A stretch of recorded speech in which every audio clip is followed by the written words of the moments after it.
Massachusetts, for 5 minutes. Thank you, Mr. Chairman. When Elijah Cummings was the chair of this committee, he often reminded us that our role was to be in efficient and effective pursuit of the truth. So I'm going to try to do exactly that, because this farce has gone 15 months, 10,000 documents, and 11,000 hours too long, and we've got a lot of ground to cover here. Mr. Parnas, thank you for being here. Last year, you wrote a long letter to Chairman Comer detailing your extensive role in the, quote, campaign orchestrated by Giuliani and Trump to dig up dirt on the Bidens and to spread misinformation about them through various networks, including government officials, journalists, and Fox News personnel, unquote. When that campaign failed to find dirt because, well, there was no dirt to be found, the former occupant of the White House demanded that Ukrainian political officials announce investigations into the Biden family in order to smear Joe Biden prior to the 2020 presidential election. Yes or no, Mr. Parnas, before Trump and Rudy Giuliani tasked you to try to find dirt on the Bidens in Ukraine, did you ever interact with Mr. Trump? Before they asked me, yes, I've had many interactions. Okay. And you wrote to the committee that in late 2018, you attended a holiday party at Trump's White House, as shown in this picture. Can you describe your interactions with Donald Trump during this party? Yes. We came to the event. It was a Hanukkah party. Rudy Giuliani joined us. We were supposed to all go to the residence, but at the last second, Rudy said to wait for him downstairs. He was going to go meet Trump himself and update him on everything that was going on.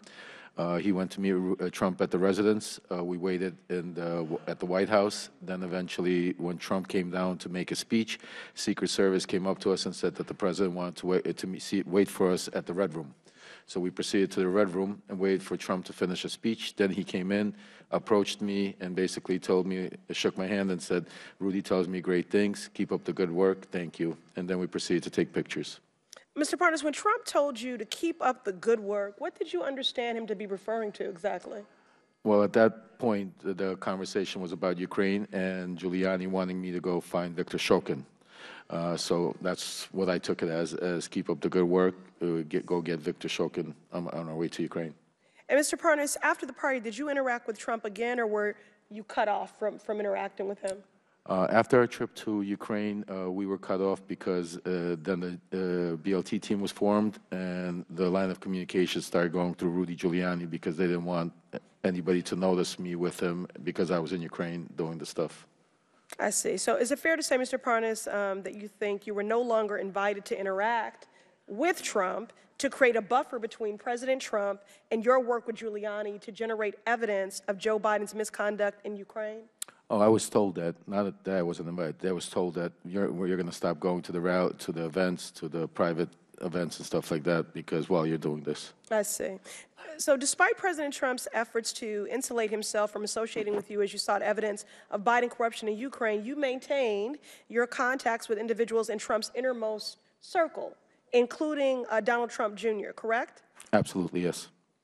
Well, you know, as the saying goes, a leopard can't change their spots. And so, Mr. Parnas, you're a prime example of Donald Trump's habit of welcoming people into his inner circle and then creating distance or the appearance of it from them as he relies on them to commit improper acts. Now Donald Trump has demanded that Joe Biden be impeached, has enlisted oversight Republicans to do his dirty work in an attempt to try to win the 2024 presidential election by promoting the same lies about President Biden, lies that are firmly rooted in Russia's disinformation and propaganda effort to influence U.S. elections and undermine Ukraine in the midst of a vicious Russian invasion. I yield to Mr. Goldman. Thank you very much, Ms. Pressley. I want to get back to this photograph here that I got cut off from before. You, Mr. Bobulinski, called a number of people liars, 6 FBI